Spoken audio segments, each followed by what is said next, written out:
morning. Today, this is a video you guys have just been nagging me for. I know you have been dying for another video like this, so it's another book video. I'm joking, literally nobody cares about these. But I like doing them. It makes me feel like really accomplished when I finish a book. I'm like, yeah, I can add that to my next video. Today we have 5 books for this video. 2 of them are like a series. What duology? I don't know.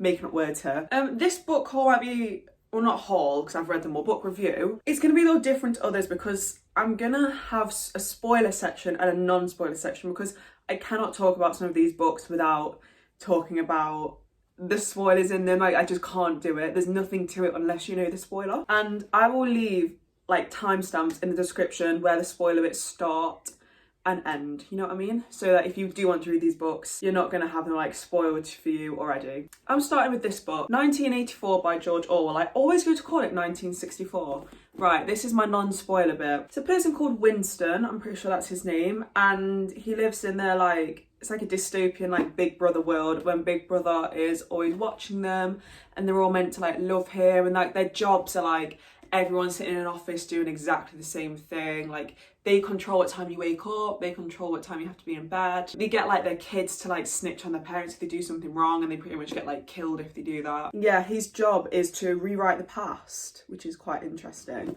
So not in like a magical way, like he's like sent newspaper reports and he has to like change them all to what the party wanted to be at that time. And yeah, to be honest, I liked the concept of this book more than I like the actual book. And you have to take what I'm saying here with a pinch of salt because this book is a classic. Like, my little opinion on this does not change the fact that it's like one of the most classic dystopian books. So this book, I got so stuck reading. I actually started reading it, got about halfway, and then I didn't touch it for like 2 months, maybe. I don't know, like I just couldn't read it. I don't know what it was about it. There's a section in the middle of this book that I like had to actually skip through, and I never would skip pages in a book, but it was like a book inside a book of what like he was reading, and it just didn't interest me at all. And it was so long, and there were no like paragraphs and chapters, it was just text the whole way, and I was like, I cannot spend like an hour reading this. Because it's like a lot of words on one page. You know, books like that? Yeah, it felt like nothing was really happening in the book. Like, not a lot had actually happened. Like, it did a good job of like setting the scene.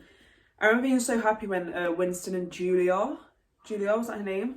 Got a bit of a thing, so I was like, oh yeah, that's like something to actually add to the story, so I did like that.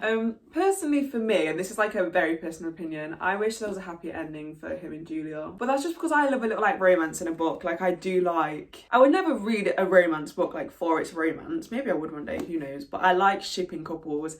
And obviously, like, you kind of ship them, but like it doesn't really work out because you both end up betraying each other, or like that's what you think she does anyway. I don't really know. And I don't know how I feel about the ending, like about the fact that he sort of just conformed. Like, I wish that maybe he could like revolted and then like everything changed. But I think like the beauty of this book is like it's actually what could happen. Like, this book isn't, it's a fairy tale, but it's not that far from reality. Like, this could happen in real life.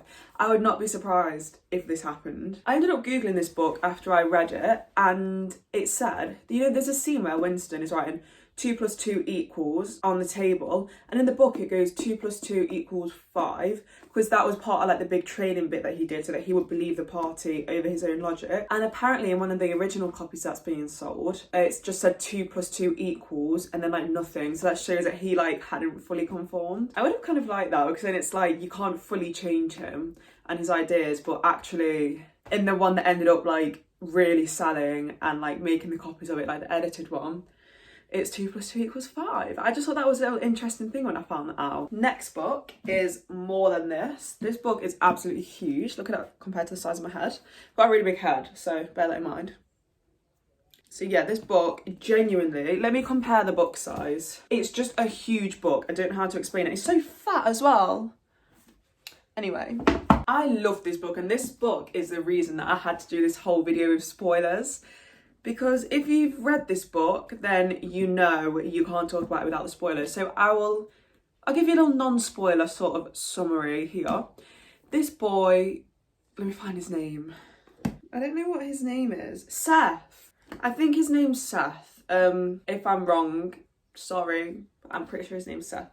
So a little non-spoiler version. Seth wakes up after he's died in a world that he doesn't know what it is. He has no idea why he's there, and he's wrapped in weird medical bandages with like metal on them, and he just has no idea where he is. And I think he's like vomiting like weird substances, and like you have no idea where he is as much as he has no idea where he is. And I cannot say any more about that book apart from the next bit, which has a spoiler in, but the spoiler's so good.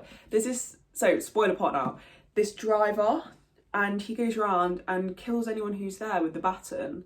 I had a nightmare about this, that one of my friends was coming through my window and hitting me and killing me with this baton. But anyway, and I think he's like fully dressed in black, and he drives around in a van, and he finds two friends there, which I think is really cool. The only thing that I didn't like about this book is I like a book with a satisfying ending. Like, I like to know exactly what happened, exactly why, what happened, but you don't find that out in this book. Like, a lot of the questions that you're building up in your head, you don't find out the answer to. Like, you don't really find out where he woke up, where he was, which is the big question, is why is he where he is? You don't.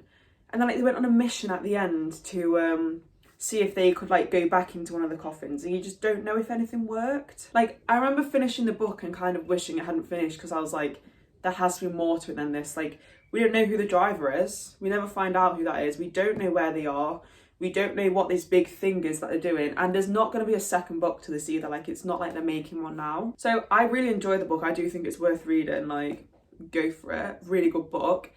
But like, it's not like a satisfying ending. It's a good book, easy read, even though it's absolutely huge, but the questions that you build up throughout, you might not have them answered, is what I'm gonna say, because I didn't have my questions answered. The next two books are Flawed and Perfect, and these are a little series, so I'm going to do them together, but I'll start with Flawed.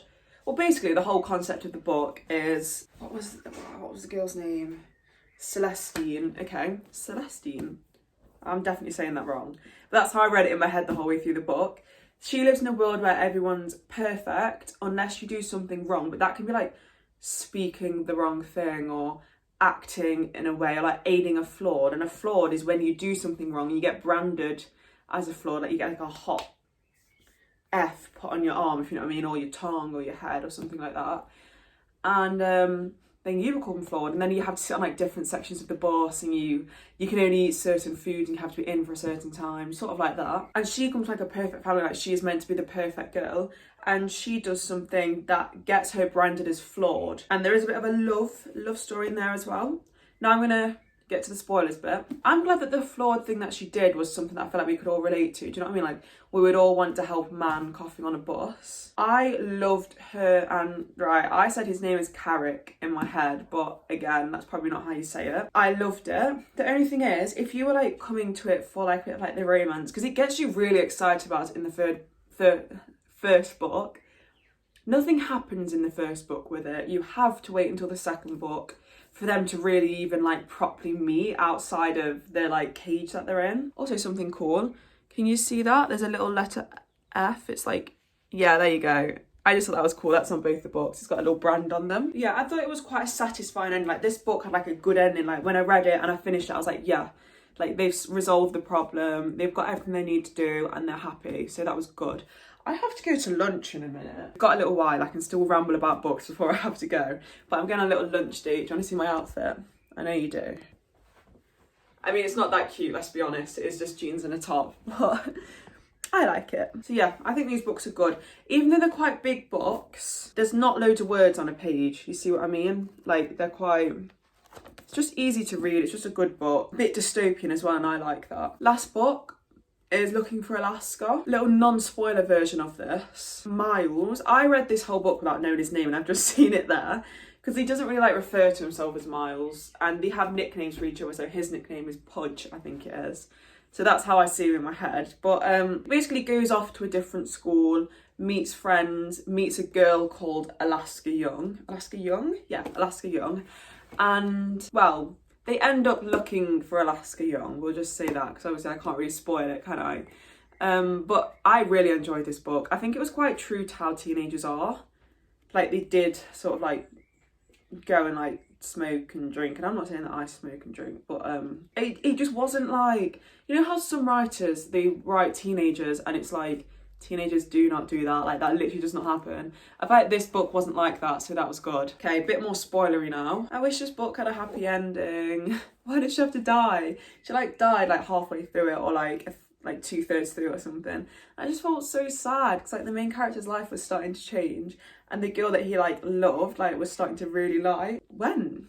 And the only thing is I don't think we ever really find out. Oh wait, was she going to the graveyard for her mum's like anniversary of her death? I think so, but I wish that I guess more could have happened with Alaska and Miles, but that's just because I'm a little like romance person. I like reading about the romances, but I recommend reading this book. I mean, like, it's not very long, easy to read, good story, and yeah. Oh, that was my last book.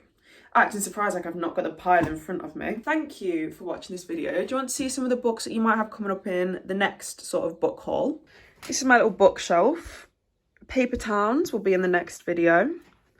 And then I'm thinking I'm going to read these 3 books first, and then I'll tackle them 4. But these are the books in the next video, Paper Towns and that series probably. Yeah, thank you for watching my video. Please subscribe, please like, it means the world to me. And I'll see you next week. Bye.